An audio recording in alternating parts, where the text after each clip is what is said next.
ভারত যে পরিকল্পনা করে জনাব তারেক রহমান সরকারের উপর এবং জনাব তারেক রহমানের সফরকে ঘিরে একটি অন্যরকম পরিকল্পনা করছে। আমি জানি না কি হতে যাচ্ছে, এটি আমাদের গোয়েন্দার কাছে থাকার কথা। যদি আমাদের গোয়েন্দারা স্মার্ট হয়, আমাদের গোয়েন্দাদের যদি সেরকম সক্ষমতা থাকে, তাহলে অবশ্যই অনেক বিবেচনা করে গভীরভাবে বিশ্লেষণ করে দ্বিপাক্ষিক শক্ত মধ্যস্থতার মাধ্যমে ভারত সফরকে নির্ণয় করতে হবে এবং চূড়ান্ত করতে হবে। এর জন্য কি করা উচিত এটি আমি আপনাদেরকে জানাচ্ছি, আমার কিছু ব্যক্তিগত মতামত রয়েছে। আর অন্যদিকে প্রিয় বন্ধুরা, পশ্চিমবঙ্গে শুধুমাত্র আপনারা যেটি দেখছেন যে ৯ জন, শুধুমাত্র 9 জন বাংলাদেশি একই হোটেলে আগুন লেগে মারা গেছে এটি নয়।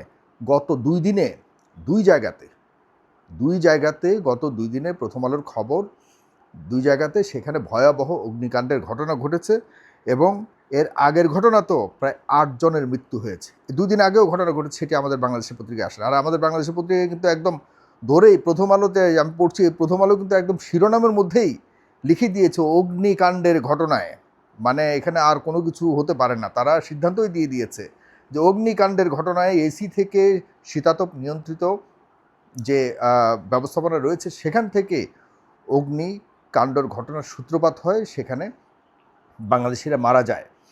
আর আমাদের বাংলাদেশ নিয়ে বা অন্যান্য ঘটনা হলে ভারতের কোনো বাংলাদেশে যদি কোনো ঘটনা ঘটতো তাহলে কিন্তু এখানে অন্যান্য ইঙ্গিতে লিখত শিরোনাম, কিন্তু এখানে তাদেরটাকে একদম চূড়ান্ত সিদ্ধান্ত দিয়ে দিয়েছে, যেখানে এখনও পর্যন্ত কোনো তদন্ত হয়নি, সেখানে কোনো ধরনের বিশ্লেষণ করা হয়নি যে ঘটনার আসলে কোনো অন্য কোনো ইঙ্গিতপূর্ণ কোনো কিছু থাকতে পারে কিনা, এখানে কোনো সন্ত্রাসী কার্যক্রম থাকতে পারে কিনা, এখানে কোনো ধরনের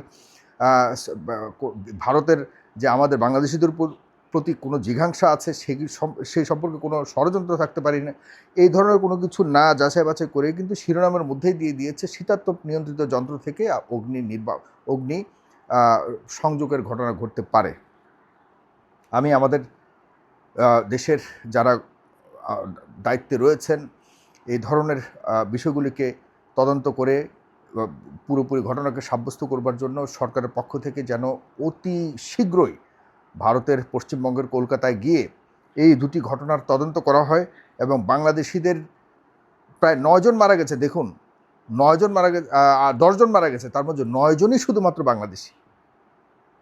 9 জন, এত বড় একটা হোটেলে আগুন লেগেছে, সেখানে শুধুমাত্র বাংলাদেশি মারা গেছে 9 জন, 10 জনের মধ্যে। আরেকটা ঘটনা ঘটেছে, এগুলিকে সুষ্ঠুভাবে গভীর তদন্ত করে দেখা উচিত। এবং আমাদের কি দুর্ভাগ্য, একটা হোটেলে আগুন লেগেছে, এটা যদি দুর্ঘটনাও হয়ে থাকে, আর বাংলাদেশি দেখুন সবচেয়ে বেশি মারা যাচ্ছে। বাংলাদেশিদের শপিং করার, চিকিৎসা করার কি আর কোনো জায়গা নাই বাংলাদেশে? ওখানে গিয়ে চিকিৎসা করতেই হবে, এতটা বেহায়াপনা আমাদের মধ্যে কেন? দুঃখজনক, যারা মারা গেছে তাদেরকে আমরা আর ফিরে পাবো না। বাংলাদেশেও সাম্প্রতিককালে কোনো হোটেলে এরকম অগ্নিকাণ্ডের ঘটনা ঘটে 9 জন মারা গেছে কিনা আমার জানা নাই। বিভিন্ন শিল্প কারখানাতে হয়তো আগুন লেগে অনেকে মারা যেতে পারে, কিন্তু এই হোটেল মোটেল এইসব জায়গাতে যেখানে আমরা জানি যে কোন দেশিরা কোথায় থাকে, এই ধরনের জায়গাতে নির্দিষ্ট ওই শুধুমাত্র বাংলাদেশের যেখানে আছে, এখানে আগুন লেগে মারা যাওয়ার ঘটনাটা আমার কাছে স্বাভাবিক বলে মনে হচ্ছে না। সুতরাং আমি চাই এটি একটি গভীর তদন্ত করা হোক। দুই পক্ষের আমাদের যে তদন্তকারী সংস্থা রয়েছে বাংলাদেশ থেকে, সেখানে যাওয়া হোক এবং দেখা হোক যে আসলে এই আগুন লাগার ঘটনার পেছনে কী আছে। আমি বলছি না যে সেখানে কোনো ষড়যন্ত্র হয়েছে, বাট আমার কাছে এটি মনে হয় 10 জনের মধ্যে যদি 9 জনই বাংলাদেশি হয়, তাহলে ঘটনাটা স্বাভাবিক বলে বা স্বাভাবিকভাবে নেওয়ার কোনো সুযোগ নেই। অন্যদিকে প্রিয় বন্ধুরা, আজকে হলো 19 আগস্ট 2026।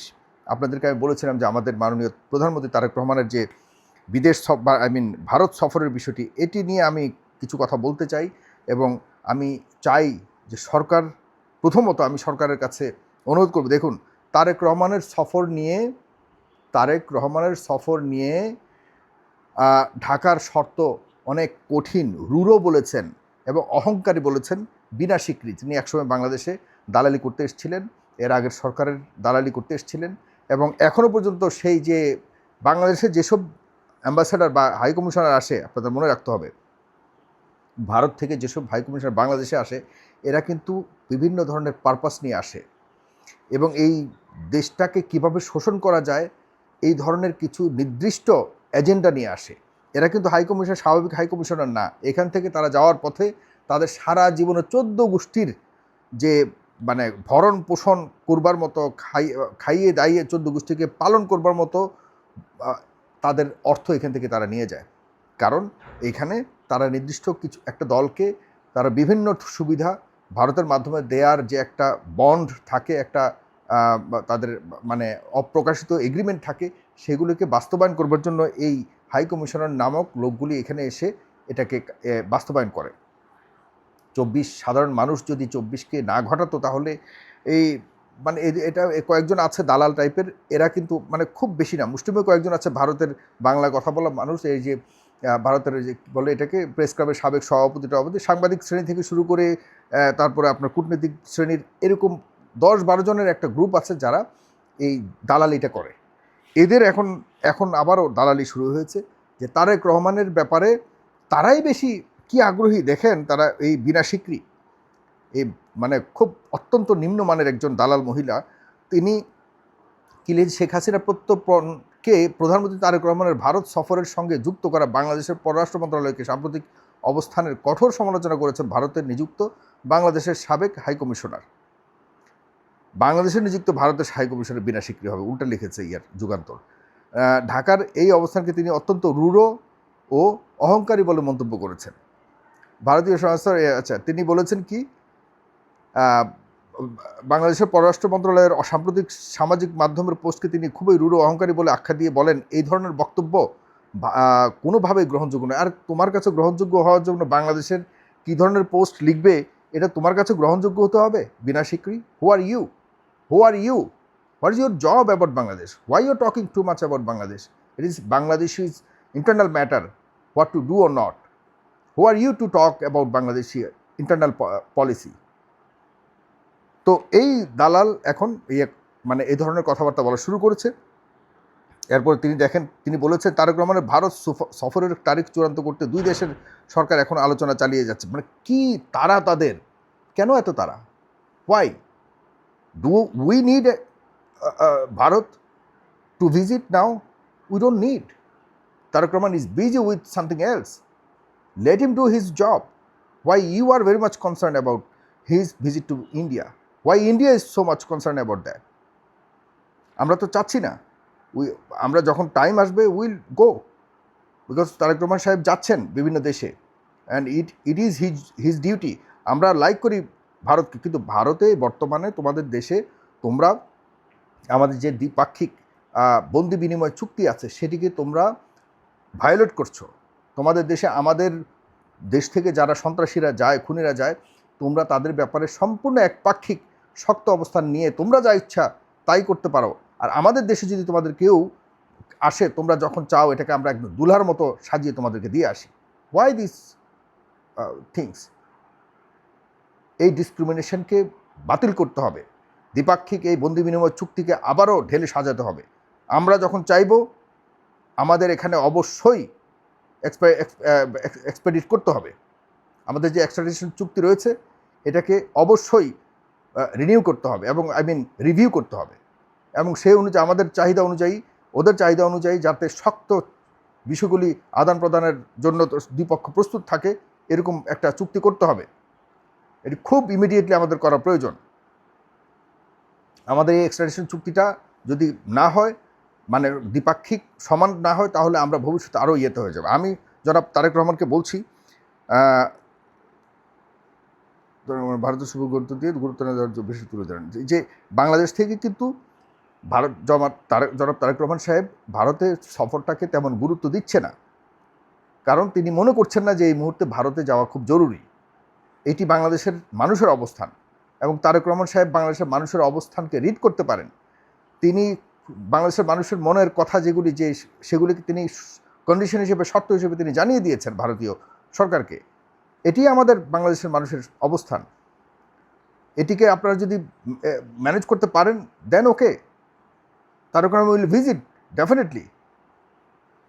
আমরা ভারতের মানুষকে পছন্দ করি, আমরা মানুষ টু মানুষ সম্পর্ক করতে চাই, দেশ মানে গভর্নমেন্ট টু গভর্নমেন্ট সম্পর্ক হবে।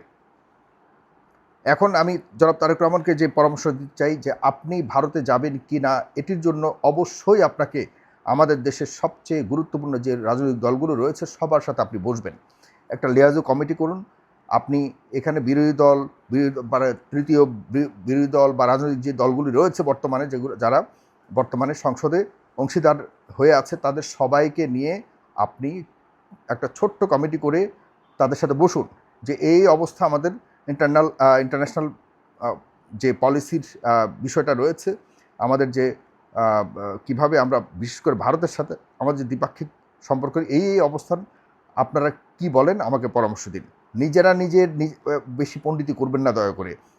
আমি জনাব তারেক রহমানকে যেমনটা বলছি, পাশাপাশি তারেক রহমানের সাথে যারা রয়েছে তাদেরকে বলছি, আপনারা পণ্ডিতি অতিরিক্ত করে জনাব তারেক রহমানকে কোনোভাবে ভুল পথে যেতে দিয়েন না। এরপর যারা আমাদের সমাজে যারা মেধাবীরা রয়েছে, যারা আমরা যাদেরকে থিঙ্ক ট্যাঙ্ক বলি, যারা বুদ্ধিজীবীরা রয়েছে, তাদের পক্ষ থেকে কাউকে ডাকুন, তাদের সাথেও একটা মিটিং করুন। মিটিং করে জিজ্ঞাসা করুন যে আমার এই অবস্থা ভারত নিয়ে এখন আমার কি করা উচিত। এগুলো আপনারা ইন্টারনালি করুন, করে এরপর সবার কাছ থেকে একটা বুদ্ধি পরামর্শ নিয়ে চূড়ান্ত করুন যে আপনার কী পলিসি নেওয়া উচিত ভারতের ব্যাপারে। তবে অবশ্যই সবগুলো দল যেগুলি রয়েছে সংসদের ভিতরে এবং বাইরে, গুরুত্বপূর্ণ যারা রোল প্লে করেছে, যারা 24-এর পক্ষে যুদ্ধ করেছে, তাদের সবার সাথে কথা বলুন। ইয়াং সোসাইটির সাথে কথা বলুন। আপনি সামাজিক সোসাইটিতে যারা গুরুত্বপূর্ণ ভূমিকা রাখছে দেশের পক্ষে, তাদের সাথে কথা বলুন। বলে এরপরে কী করা উচিত সেটা স্পষ্টভাবে জানিয়ে দিন। সেটা তাদের পক্ষে হলে যা বলেন সেটাই করবেন। আমরা সাধারণ মানুষের মনের কথা যেন আপনার মাধ্যমে হয়। সুতরাং আপনার পক্ষে আছে সাধারণ মানুষ, থাকবে ইনশাল্লাহ। তবে আভ্যন্তরীণ পলিটিক্যাল যেসব রাইভালরি রয়েছে অন্যান্য দলের সাথে, সেটা কোনোভাবেই আন্তর্জাতিক পলিসিতে মিক্স করবেন না। আন্তর্জাতিক পলিসি একরকম, ইন্টারনাল পলিসি আরেক রকম। প্লিজ আপনি এই ব্যবস্থাটা নেবেন। ধন্যবাদ সবাইকে। শেয়ার করবেন, সাথে থাকবেন। আসসালামু আলাইকুম।